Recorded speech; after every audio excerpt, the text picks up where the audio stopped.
Assalamualaikum warahmatullahi wabarakatuh. Alhamdulillah wa syukru ala ni'amillah amma ba'du. Pendengar dan pemirsa Mutiara Pagi RI Bandung, alhamdulillah kita jumpa kembali di Mutiara Pagi RI Bandung bersama narasumber kami Ustadz Usin Artiasa SEMM. Topik pembahasan kita pada pagi hari ini tak mau serupa untuk menjaga marwah. Baik pendengar dan pemirsa, kita ikuti pemaparan narasumber kami Ustadz Usin Artiasa SEMM. Silakan Pak Ustadz. Assalamualaikum warahmatullahi wabarakatuh. Innal hamdalillah nahmaduhu wa nasta'inu wa nastaghfiruh wa na'udzubillahi min shururi anfusina wa min sayyiati a'malina may yahdihillahu fala mudhillalah wa may yudlilhu fala hadiyalah, amma ba'd. Para pemirsa LRI Mutiara Pagi, kita sudah sangat familiar istilah serupa, yang lawannya adalah berbeda. Pagi ini kita mencoba mengulas apa konsep tak serupa atau berbeda yang dikaitkan dengan marwah. Kita pasti sering mendengar dan sangat familiar ya istilah marwah itu, terutama yang berkaitan dengan politik. Misalnya kita mendengar istilah ini marwah organisasi, ini marwah partai politik dan seterusnya. Lalu apa itu marwah? Marwah itu berkenaan dengan harga diri, citra diri atau self-esteem, kemuliaan diri, dan hal-hal yang berkenaan dengan kehormatan, entah individu atau organisasi atau keluarga. Lantas bagaimana korelasinya dengan istilah yang disebut tak serupa? Kita bisa mengaitkan dengan beberapa kasus. Dalam Islam, konsep tak serupa atau berbeda itu sangat ditekankan. Sebagaimana di dalam konsep marketing. Mungkin mereka yang mendalami marketing sangat familiar ya dengan istilah diferensiatif alias unik atau sesuatu yang tak serupa tadi. Setahu saya ketika sebuah produk memiliki kekhususan atau keistimewaan atau berbeda dari yang lain, biasanya memiliki apa istilahnya? Competitive advantage, memiliki keunggulan daya saing dia. Muslim juga begitu. Muslim tidak boleh menyerupai siapapun dalam konteks akidah dan ibadah. Kita ambil beberapa contoh ya. Kebetulan bulan ini itu kan Muharram. Dalam Quran Muharram itu bagian dari Arba'atul Hurum atau 4 bulan yang mulia. Atau istilah lainnya Ashhurul Hurum, bulan-bulan yang mulia. Menurut At-Taubah 36, dalam setahun bulan itu ada 12. 12 dari 4 bulan dari 12 itu disebut dengan Arba'atul Hurum. Dan salah satu bulan yang disebut mulia adalah Muharram. Mengapa Muharram begitu istimewa dalam pandangan Islam? Karena banyak peristiwa yang salah satu sebabnya adalah terkait dengan hijrahnya Rasul. Lantas di mana letak konsep tak serupa untuk menjaga marwah itu? Kita lihat. Abdullah bin Abbas radhiyallahu anhu menceritakan mengenai sabda Rasulullah SAW yang mengajak umatnya untuk puasa tanggal 10. Lazim disebut hari Asyura. Ya. Pada saat beliau menetapkan bahwa kita saum tanggal 10 Muharram. Ada seseorang yang bertanya kepada beliau, "Ya Rasulullah, tu'azzimuhul yahudu wan nasara." Orang Yahudi dan Nasrani juga melakukan hal yang sama pada tanggal 10. Kalau pakai bahasa kita, gimana tuh ya Rasul? Kan sama berarti dengan mereka. Nah, rupanya inilah konsep yang saya katakan tak serupa. Ketika beliau mendengar jawaban itu, maka beliau bersabda lagi, sumna yaumat tasi'. Kalau begitu, tahun depan kalau kita bertemu lagi pada bulan yang sama, kita akan puasa tanggal 9 juga. Qadarullah, Rasulullah SAW tidak sampai tahun depan usianya, beliau wafat. Al-Maghfurlah. Tetapi ya, penetapan bahwa tanggal 9-nya dengan kalimat sumna yaumat tasi' berlaku. Sehingga kemudian banyak ulama yang berkesimpulan bahwa di bulan Muharram kita disunahkan saum Arafah saum Asyura sekaligus saum Tasu'a tanggal 9 tadi. Nah, konsep yang saya ingin ambil adalah mengapa beliau mengambil kesimpulan supaya tanggal 9-nya puasa juga, saum juga, bukan hanya tanggal 10.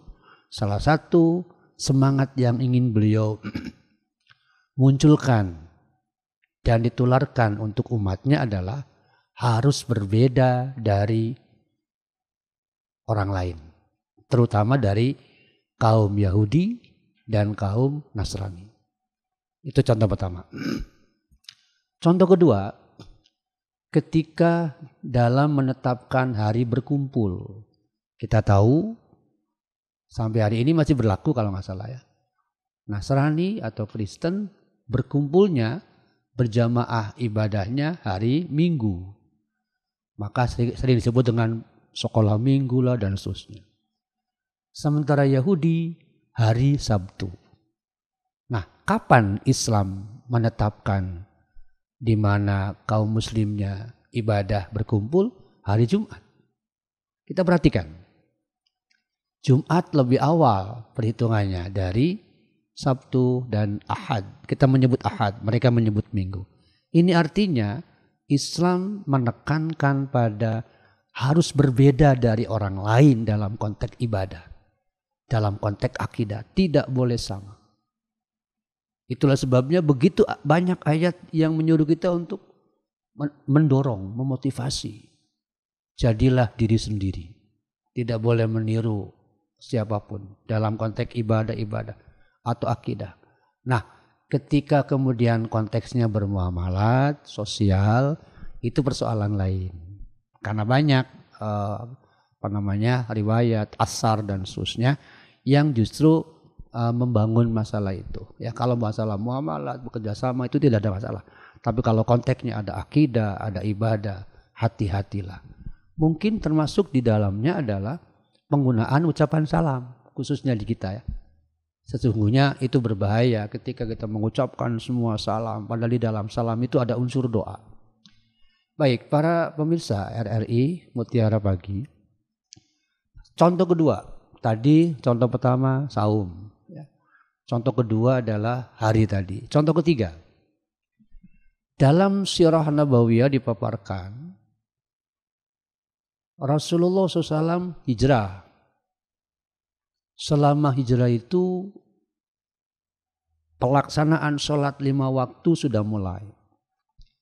Yang menjadi masalah adalah kiblatnya kemana. Allah menyuruh beliau sementara kiblatnya ke Masjidil Aqsa.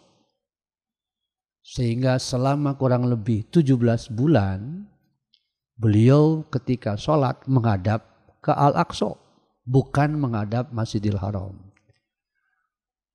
Tetapi di sisi lain Rasulullah SAW merasa sangat rindu untuk bisa kiblat itu ke Masjidil Haram.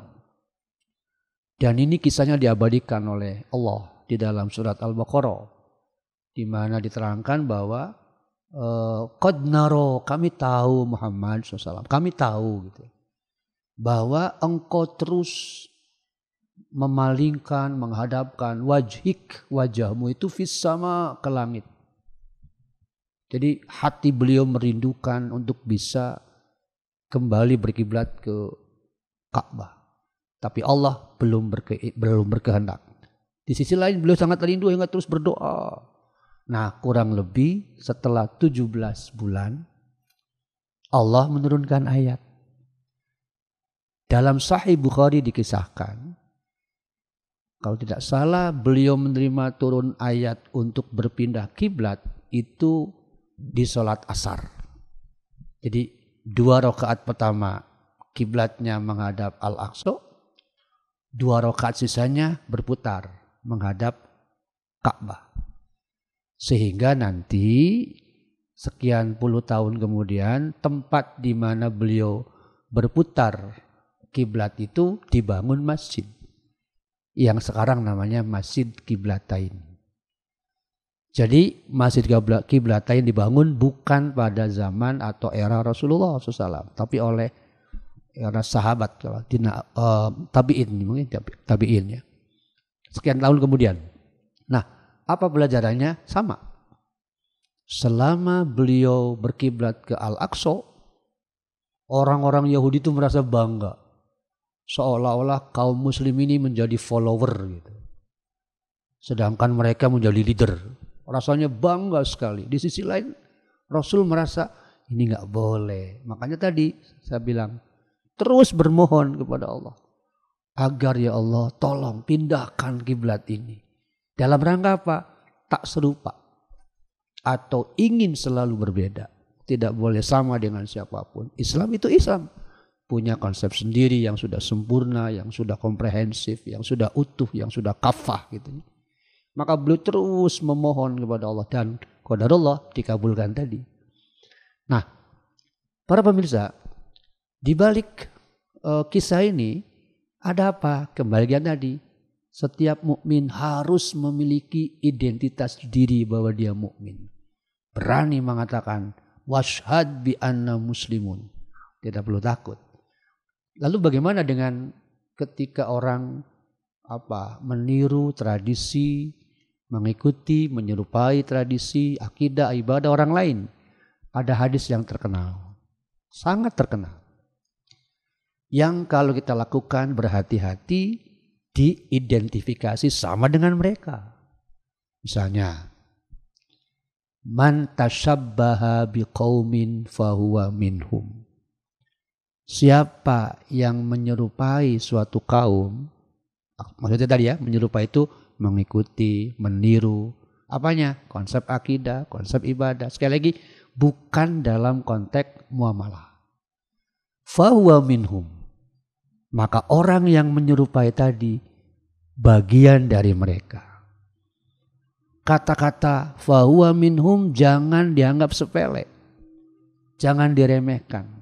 Karena kata-kata minhum itu berarti Rasulullah SAW menggolongkan si peniru, penyerupa tradisi, penyerupa peribadatan tertentu sama dengan mereka.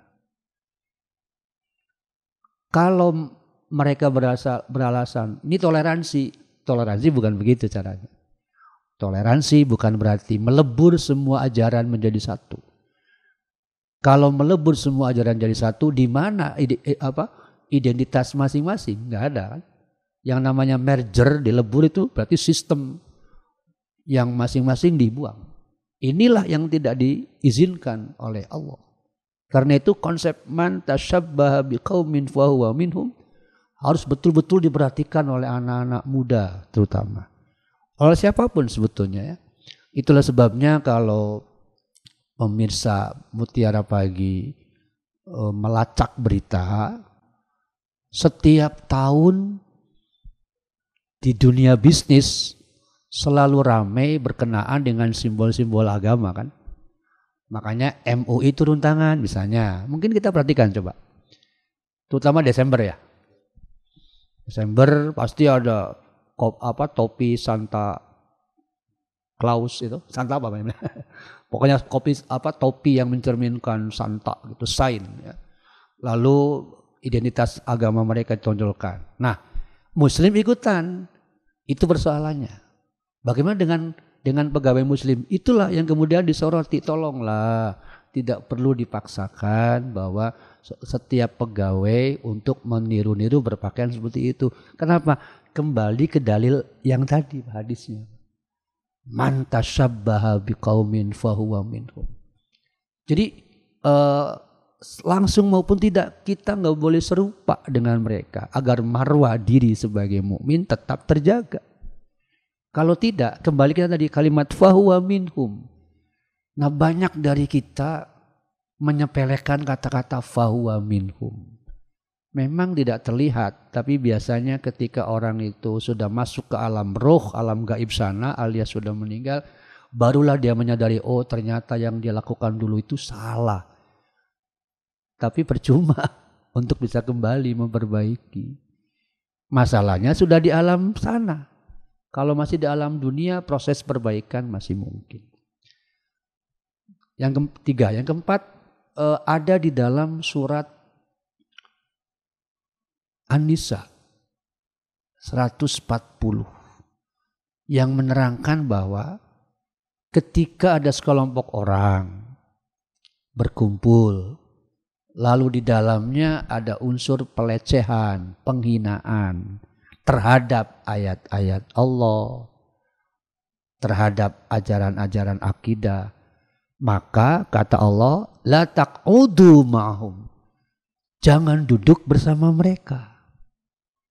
Sebab saat kita duduk bersama mereka, kita diam saja sementara mereka jelas melecehkan ayat Allah, menghina, mencemooh, mengolok-olok, sama izam misluhum. Mislu itu serupa tadi, kita sama dengan mereka. Lagi-lagi sama ini kan konsep akidah yang tidak berbentuk material kan. Tetapi Allah menyamakan kita, berarti ketika mereka adalah kafir, ya kita sama nantinya. Izam misluhum. Jadi mislun sama dengan serupa. Maka Allah sekali lagi menegaskan jangan serupa dengan mereka. Nah, saya kira 4 hal ini di antara sekian banyak contoh yang mestinya menjadi perhatian setiap mukmin, bahwa diri kita mukmin ini, muslim ini punya identitas pribadi yang kuat, yang kokoh dengan basis akidah yang benar. Sumbernya jelas Al-Quran, As-Sunnah yang begitu sempurna, yang tidak ada kekurangannya. Kita sebagai pemilik hak untuk memantapkan akidah itu mestinya jangan merasa lemah. Karena itulah para pemirsa, agar kita tetap punya marwah, ya, punya harga diri, punya citra diri, ada hal-hal penting yang perlu kita lakukan ya dalam kaitan dengan tema kita pagi ini. Apa? 1, mantapkan keyakinan bahwa Islam itu benar, bahwa kita ini berderajat mulia di sisi Allah. Jangan sampai kita merasa rendah diri, minder. Sudah sering dilecehkan oleh agama lain, kita juga merasa rendah diri. Itu semakin bertumpuk ya kehinaan kita. Allah sudah mengingatkan, la tahinu, jangan merasa dirimu rendah. Itu kata Ali Imran, la tahinu, wahai mukmin, la tahinu, jangan merasa dirimu rendah. Mungkin bahasa psikologinya apa ya? Inferiority complex. Jadi penyakit batin, penyakit kejiwaan bahwa dirinya selalu inferior gitu. Merasa enggak mampu, merasa lemah, merasa hina. Allah mengingatkan la tahinu. Kenapa? Antumul a'laun in kuntum mu'minin. Itu konsepnya. Kalian itu tinggi derajatnya dengan syarat mukminin. Imanmu harus Anda jaga. Itu yang pertama. Yang kedua, agar self esteem atau citra diri atau marwah tadi tetap terjaga, maka semestinya kembali lagi ke bahasa yang lazim disebutkan, bahwa aspek pemahaman agama galilah, tingkatkan. Sebab kata Syekh Sayyid Sabiq ya, ketika seseorang aktif rutin mempelajari agama termasuk akidahnya terjaga, maka akan muncul pada dirinya apa yang disebut dengan masyarul nabilah, kesadaran diri bahwa dirinya mulia. Nah, kesadaran diri bahwa dirinya makhluk mulia itulah yang kemudian membuat dirinya punya diferensiasi tadi. Kalau dalam bahasa bisnis tadi disebutkan dengan competitive advantage. Dia punya daya saing, punya posisi tawar yang kuat, tidak pernah merasa lemah. Yang kedua, yang ketiga, Muslim itu harus yakin bahwa dia khaira ummah, umat yang terbaik, ukhrijat linnas, yang dilahirkan untuk manusia. Tentu ketika keyakinan bahwa Muslim itu umat yang terbaik, yang dilahirkan untuk manusia, dia tidak boleh diam untuk dirinya. Harus aktif, harus memiliki energi, ya, ruhul jihad, menebarkan kebaikan, keselamatan bagi lingkungan sekitarnya. Jangan terjebak oleh kata-kata yang populer. Itu bukan urusan saya. Hati-hati pendengar. Pemirsa pendengar, hati-hati terjebak kata-kata. Itu bukan urusan saya. Mungkin kalau pakai anak muda, urusan lo apa? Urusan lo apa? Kalau kita terjebak oleh itu bukan urusan saya, lalu apa yang kita lakukan sementara di sekitar kita begitu banyak kerusakan? Inilah konsep khair ummah, bahwa kita umat terbaik, tapi sebarkan kebaikan itu sebanyak yang kita mampu dalam rangka memperbaiki keadaan. Sehingga kemungkaran bisa diredam, sementara pada saat yang sama konsep tak serupa dalam diri kita tetap terjaga. Itu beberapa poin para pemirsa yang bisa kita ambil terkait dengan tema pagi ini. Baik, pendengar dan pemirsa Mutiara Pagi RRI Bandung, setelah kita menyimak tak mau serupa untuk menjaga marwah, seperti yang disampaikan Ustadz kita, Ustadz Husin Artiasa SEMM, ternyata begitu menarik dan sangat luar biasa, bahwa hati-hati ketika kita sering menyamakan atau jangan-jangan sumana uzubillah, ya, ingin perbuatan kita yang sudah mulia, akhlak kita yang sudah tinggi, ini mantasaba bahwa minhum. Ini terjadi di kalangan muda saat ini, Pak Ustadz, ya, bahwa hal-hal tersebut dari cara berpakaian itu sendiri.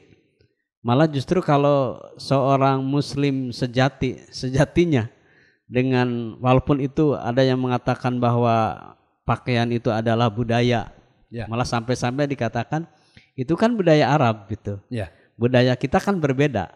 Nah, dalam menyikapi hal tersebut, apakah kita sebagai muslim semestinya apa yang Rasul contohkan dari cara berpakaian, dari cara kita makan, dan cara-cara yang lain begitu banyak yang harus kita tiru. Apakah selama ini misal saja ketika muslim dalam menghadiri undangan pernikahan di suatu tempat, seperti apa sikap kita sebagai muslim yang sejatinya harus patuh terhadap sunnah itu sendiri, Ustaz? Baik, ini hal menarik lain. Konsep man tasyabbaha biqaumin fahuwa minhum bisa diterapkan kepada segala aktivitas, sekali lagi, yang di luar konsep bisnis, ya. Tapi ada unsur ibadah, ada unsur akidah, ada unsur akhlak. Contoh yang pertama, menambahkan yang tadi, konsep standing party. Saya kira kita semua kenal standing party. Partai perayaan yang sifatnya berdiri makan minum. Islam punya SOP sendiri, standar operating procedure dalam kaitan dengan pola makan, gaya makan. Apa? La ta'kul atau la tashrob qa'iman. Memang tidak menimbulkan dosa, tapi bagian dari adab seorang mukmin adalah duduk. Jadi ketika kemudian dilakukan sebuah resepsi, pernikahan, lantas di situ mengabaikan aspek adab, bagi saya itu bisa mengurangi nilai marwah. Ini ironis, Pak. Ironisnya adalah ketika orang itu menikah pasti doanya, Pak, barakallahu laka, gitu ya. Artinya ingin diberkahi. tapi pelaksanaannya justru kontraproduktif dengan konsep mengharapkan berkah, yakni mengabaikan sunnah Rasul. Jadi ketika itu dilaksanakan, saya takut konsep berkahnya hilang. Pertama. Yang kedua, mungkin terkait erat dengan pakaian tadi ya. Kalau pakaian muslim memang setahu saya penekanannya bukan persoalan desainnya apa, tetapi perpakaian itu harus mengikuti konsep dasar menutup aurat. Bahwa desainnya seperti apa tidak jadi masalah. Itu menurut keterangan yang lebih kuat. Baik pendengar dan pemirsa, masih banyak yang kita ingin gali lebih jauh tentang bagaimana kita membedakan sikap muslim dengan non-muslim tentunya. Ini penggalian yang sangat dalam dan tidak cukup dengan waktu yang singkat, Ustaz. Lebih-lebih dengan gejolak zaman yang sekarang begitu, terus maju, terus berubah. Budaya juga. Budaya yang luar biasa. Ini kalau menarik dari apa yang disampaikan Pak Ustadz tadi, beberapa catatan yang harus terus diingat oleh kita sebagai orang mukmin sendiri. Silakan Pak Ustadz. Para pendengar pemirsa Mutiara Pagi RRI dimanapun Anda berada, konsep tak serupa itu tidak bisa kita tampik, akan selalu dan harus kita pertahankan, lebih-lebih saat situasi globalisasi. Ya, hari ini kan globalisasi borderless. Lantas apa yang mesti kita lakukan? Pertama, ikuti terus informasi, tetapi jadilah mukmin yang punya critical thinking yang kuat, punya pikiran yang kritis. Ini sesuai nggak? Kalau tidak sesuai, lepas. Itu penting ya. Cari informasi, perbanyak, karena ini kan informasinya membludak, berlimpah luar biasa. Tetapi kembangkan critical thinking. Yang pertama. Yang kedua, kokohkan akidah, keimanan secara utuh tentang Allah, tentang akhirat, tentang Rasul, tentang Al-Quran. Supaya apa? Supaya menguatkan diri tidak bisa berubah oleh kondisi sosial budaya apapun. Kembali ke yang tadi, Al-Imran 139 itu memberi semacam warning, la tahinu, jangan lemah, jangan merasa hina, bahwa antumul a'laun, Anda itu tinggi. Syaratnya in kuntum mu'minin. Yang kedua. Yang ketiga, jangan mengurangi aktivitas untuk mengisi rohani. Lewat taklim, isilah kegiatan. Keseharian kita harus penuh dengan kegiatan yang bermanfaat. Sesuai dengan konsep umur. Umur itu artinya berkemakmuran atau banyak kegiatan yang bermanfaat. Jika kita melakukan ini, terjaga tadi, kita bisa mengikuti kondisi, tapi insya Allah akan tetap terjaga akidah dan dalam marwah. Itu. Kemudian yang keempat, satu lagi adalah membangun jaringan berkawan penting. Tetapi yang lebih penting adalah periksa kawan Anda. Membangun jaringan kawan boleh, harus gitu. Tapi periksa kawan Anda. Kalau kawan Anda ini suasananya, ucapannya, kebiasaannya tidak membuatmu semangat beribadah, tinggalkan. Itu konsep. Itu barangkali poin-poin pentingnya. Baik pendengar dan pemirsa, sampai di sini jumpa kita di Mutiara Pagi RRI Bandung bersama Ustadz Husin Artiasa SMM. Mudah-mudahan apa yang disampaikan menjadi berkah buat kita, sekaligus menambah wawasan tentang keislaman kita dalam melaksanakan ibadah pada Allah Subhanahu wa taala. Subhanakallahumma bihamdika asyhadu an la ilaha illa anta astaghfiruka wa atubu ilaik. Assalamualaikum warahmatullahi wabarakatuh.